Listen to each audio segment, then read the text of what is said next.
We've been having on the menopause years with Dr. Maureen Owiti. She's the head of reproductive health at the Kenyatta National Hospital and a member of the Kenya Obstetrical and Gynecological Society. Doc, I want us to talk about something that surprised me while I was doing my research, because the theme for this year's World Menopause Day is cardiovascular disease. And in fact, just something that I got from my research, the link between reproductive factors and cardiovascular disease is another important aspect of menopause that women need to be aware of. And there's a question of, does menopause increase the risk of heart disease? I actually didn't know the two could be related. Okay, so what is very interesting about that is that up to the age of 40, if you're to compare men and women, you find that women have a much, much lower risk of getting, say, a heart attack. Mm-hmm. And that's why we're interested in cardiovascular disease, because we want to try to prevent heart attacks. Now, the moment women go into menopause, and by the time we're in our 50s, the risk is similar. And in fact, as they grow older, the risk goes to worse for women. Mm-hmm. And so it's all about, I think the buzzword is, do we or do we not need hormone replacement therapy? So there are various issues surrounding that. So the most interesting issue is that we know that if somebody has been menopausal for a long time, okay, we cannot give them estrogen therapy to prevent a heart attack. Because if they've been menopausal, say, for 9 years, and you give them that therapy, already the changes that occur in the blood vessels are there. So we call that atherosclerosis. Mm. So that is when you have deposition of fat within the lining of blood vessels, and that's what causes somebody to have, because there's a constriction of blood vessels, especially the blood vessels that are supplying the heart, and that's why you get a heart attack. So in a woman who has been menopausal for a long time, you cannot give them estrogen therapy to prevent that. However, if somebody is in the early menopausal years and you start them on estrogen therapy, what research is currently telling us is that it can actually protect them from developing heart disease. So, wow. So it's like there's a contradiction, but there's no contradiction. Mm-hmm. So it's what we're saying is that for women who are high risk for developing heart disease, and we've said that with the menopause, that increases the risk. It may be of use to start on estrogen therapy. Mm-hmm. For the prevention of atherosclerosis, mm-hmm.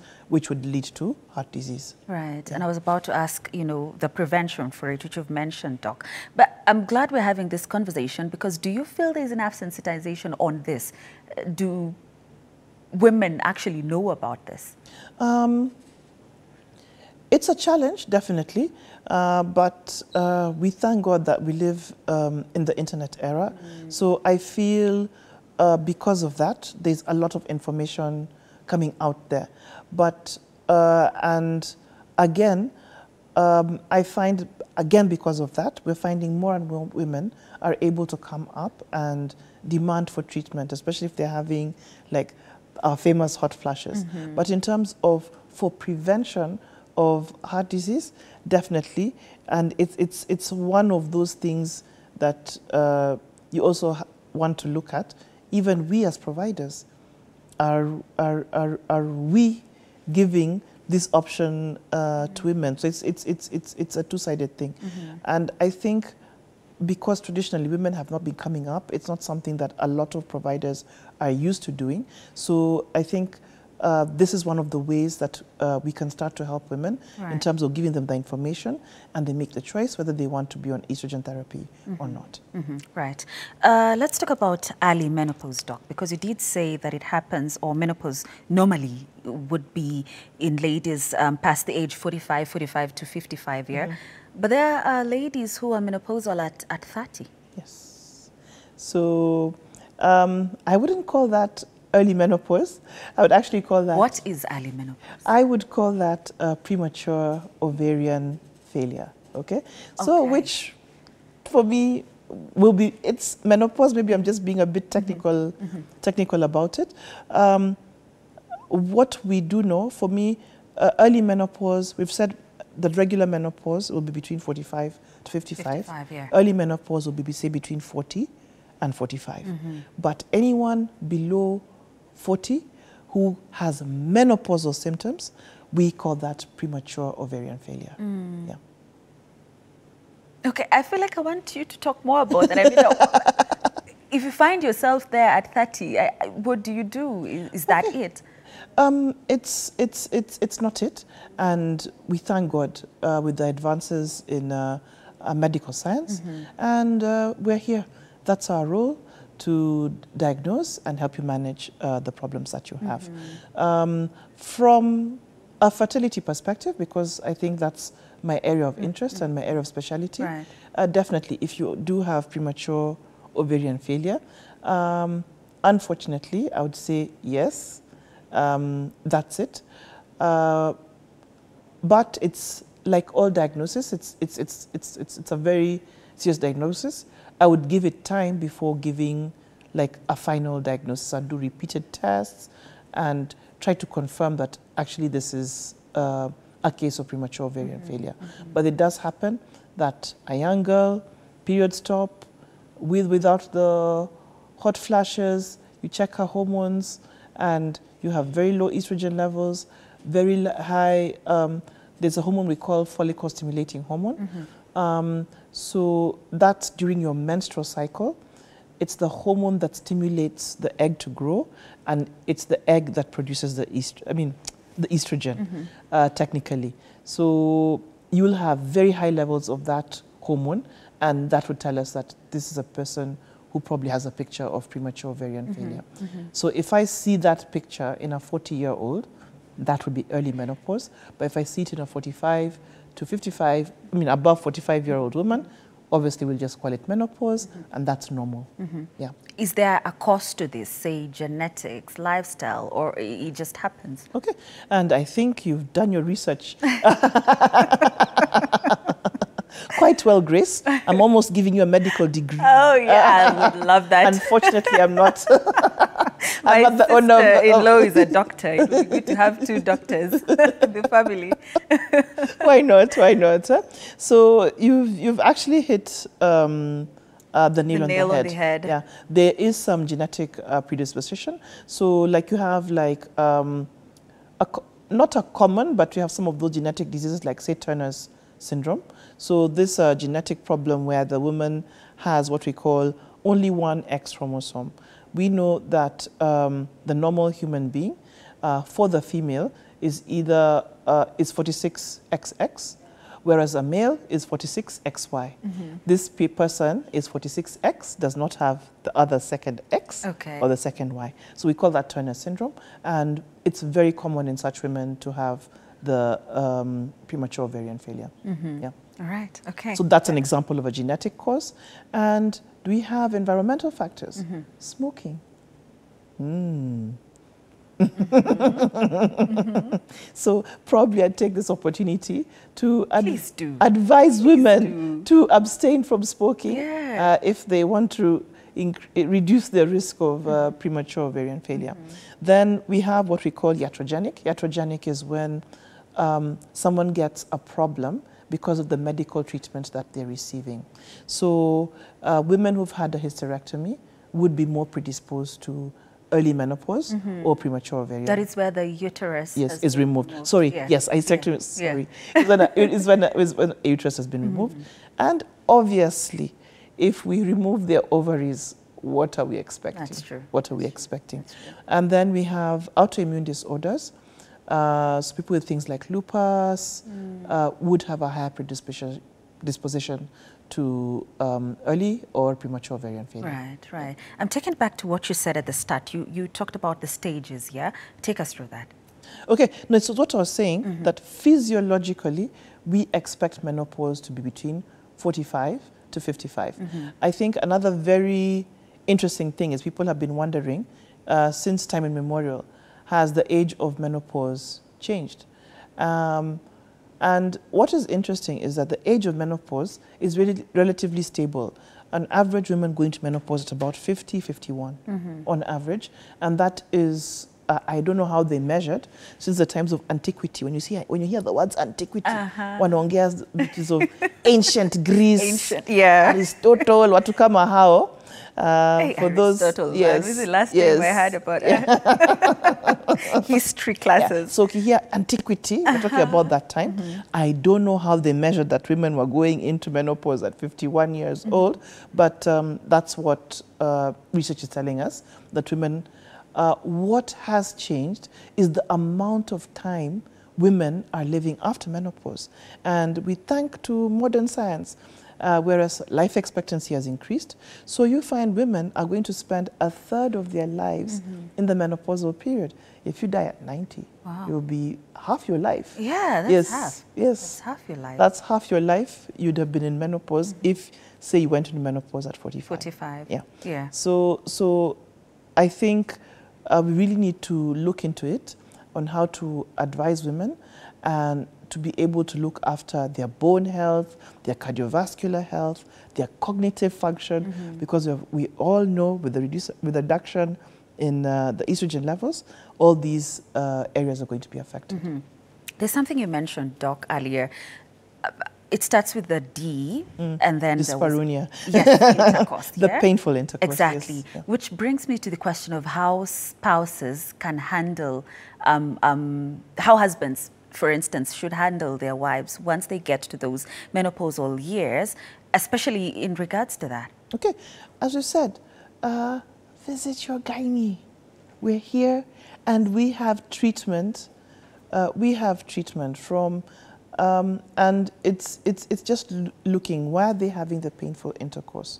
It's because they're not able to produce the estrogen levels that controls the amount of lactobacillus and even the secretions in the vagina. So the vagina is dry.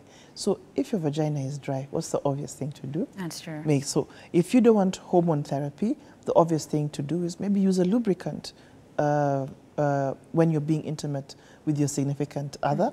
I really thought of how to say that politically. It's 10 though. It's 10 p.m. Don't worry. It's past the, what's the word for it?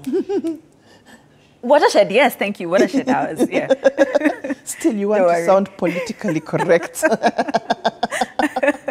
Don't worry, Doc, we're good. We're good. Sawa. So when you're intimate with your partner, and all the way to vaginal estrogen creams and gels, which the woman can apply to alleviate those symptoms, and then even your proverbial oral estrogen therapy would help to alleviate that particular symptom. Oral estrogen therapy? Yes. Take us through that. Okay, so how do we treat menopausal symptoms? And we know we are going to give the hormone replacement therapy. And which hormone are we replacing?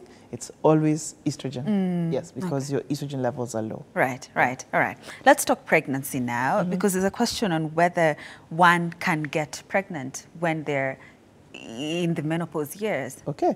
So remember, we agreed, and I think the confusion everybody has is between perimenopause and actual menopause. Okay. So our issue is the perimenopausal woman. And especially, remember we've said menopause is 1 year after your last period. Yes. Okay? Yes. So the moment we diagnose you 1 year after your last period, it is highly unlikely that you're going to get pregnant in that period because you are menopausal. You see, I've used the word highly unlikely. We are like lawyers. Okay, Doc. Miracles happen. That was a miracle, baby. Yeah. But, and again, I'm going to use the word naturally because artificially, we can get anybody pregnant.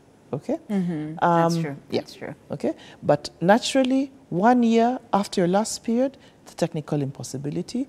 But we said with God, yote yawezekana. That's okay? true. However, for the perimenopausal woman, so she gets a period once in 3 months, once in 6 months.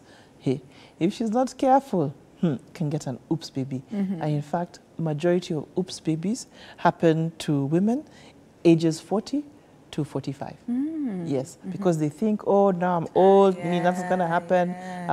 I'm almost menopausal. Hey, you're still producing follicles, which can still produce estrogen, still ovulate, and voila, a beautiful Your band of joy. retirement. They say, oops, but I think they're blessings. Children are always a blessing. They're always blessings. Yeah. That's true, Doc. There's so many myths and misconceptions around menopause here. Let's debunk a few of them. Okay. So I think we've debunked the first one of during perimenopause, whether you can get pregnant, whether pregnant or not. I think another is, does everybody get hot flushes?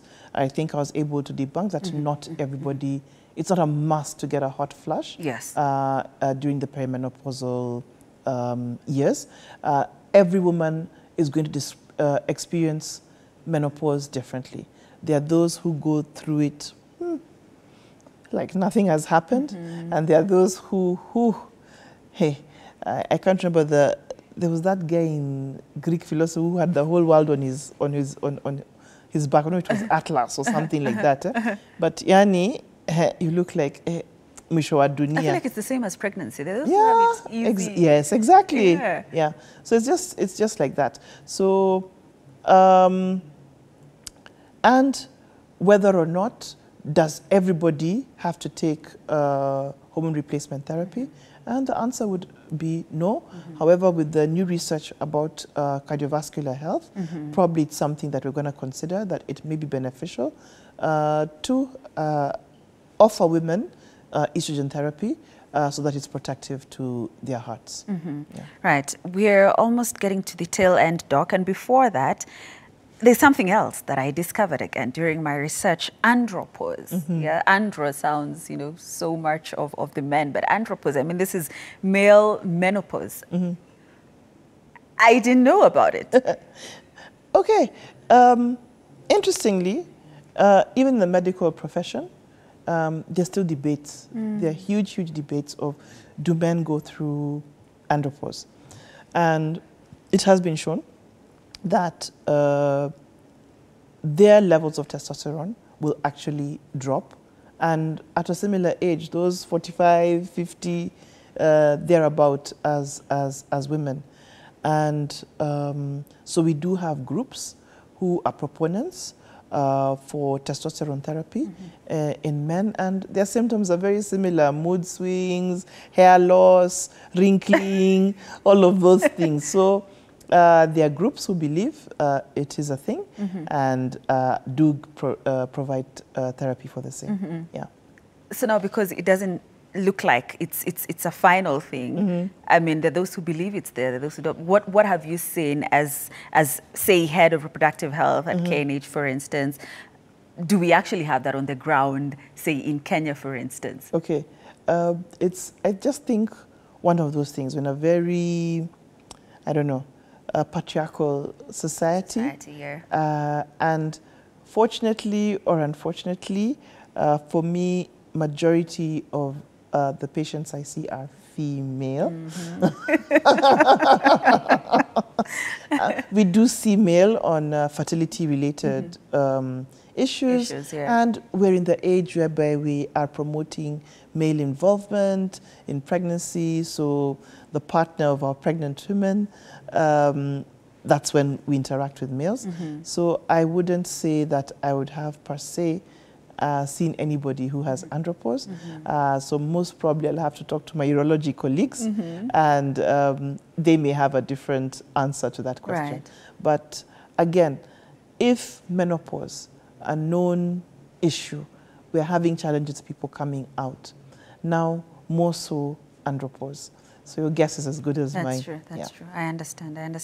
And I want us to go back to menopause, because yes, we've talked about the signs and the symptoms, but this is something natural. But I don't know why it's so dreaded. I mean, when a woman hits, say, 45, like we were saying, or 40, which you did say is early menopause, there's that fear, for instance. I don't know why, yet it's something natural.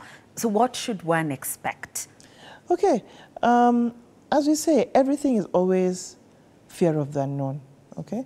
And I think it's, as healthcare providers, just giving that education that it's, as you said, natural. I'll use the word physiological. Better, better.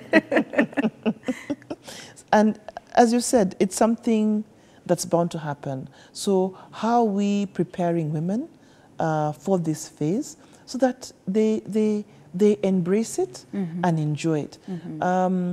Very interestingly, in as much as some people have the painful estrogen, the opposite of, painful intercourse, women in menopause have higher libido. And it's because they have lower levels of estrogen, so their testosterone levels, which is responsible for your libido, in relation to your estrogen, is higher.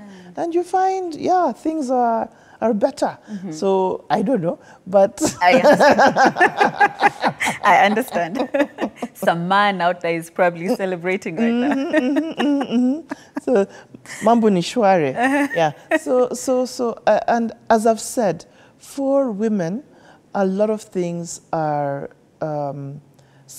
how's her mental health. Okay, so if you find this is a woman well established, her business is doing well, her family is well, I'm telling you, majority of such women tolerate the menopause very well. For us, it's that instability, an area in your life that things are not working out, that make you freak out when you're getting the menopause. So it's how to see how are we settled in most spheres of our lives, and it would be a contributor to allowing us to go through this period in a more dignified and peaceful way. And even if you're having issues, you have your friendly gynecologist available to assist you go through this period. Your hot flashes, I have very nice things in my bag of magic tricks on how to help women. You want to share some? I don't think you need any, Grace. All right, all right. Anyway, right now. I'm not going to say yes or no.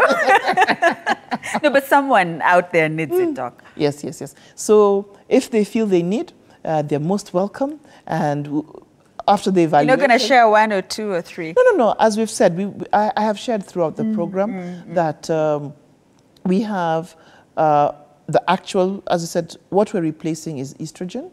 And there are many estrogen products available in the market. We have synthetic estrogens and we have synthetic hormones that are available. We have the herbal, the phytoestrogens available. And again, oh, I forgot, lifestyle. Lifestyle. Yes. How could we forget this? Okay, so again, things like as simple as exercising, eating right, not smoking. Not smoking, yes, in caps. Would really, really help in terms of alleviating your symptoms. Yeah. All right, so Kevin, my director, he says we have 2 minutes. And I want us to talk about, again, World Menopause Day was on Wednesday, you know, the theme and everything which we've discussed. But what I got is this day is to raise awareness. That was 18th October, to break the stigma and share support available for improving health and well-being of those experiencing menopause. Now, we've said it's a natural occurrence, physiological. I love how you express yourself, Doc. You should come often, a physiological, yeah, right, that's true.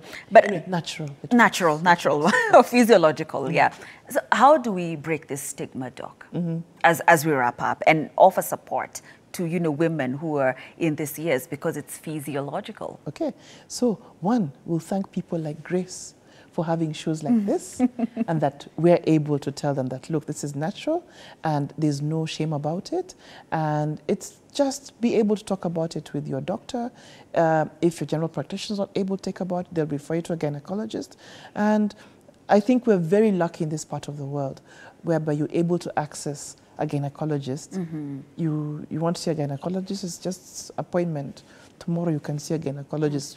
Not like in other parts of the world, you need to go through a GP and be given an appointment to see a gynecologist 3 years down the line. So I think let's use the available resources that are there, and it's just information and education. The stigma, because I don't know why there's so much stigma around women issues, even menstruation, for instance. There's so much stigma around that. So, and I think it's just really us talking about it and not being ashamed to talk about it. That's true. And people will say, it's just this and there's nothing wrong. So it's just those advocacy, information, education, just inform, educate, and hopefully we'll be able to break the ice. That's true.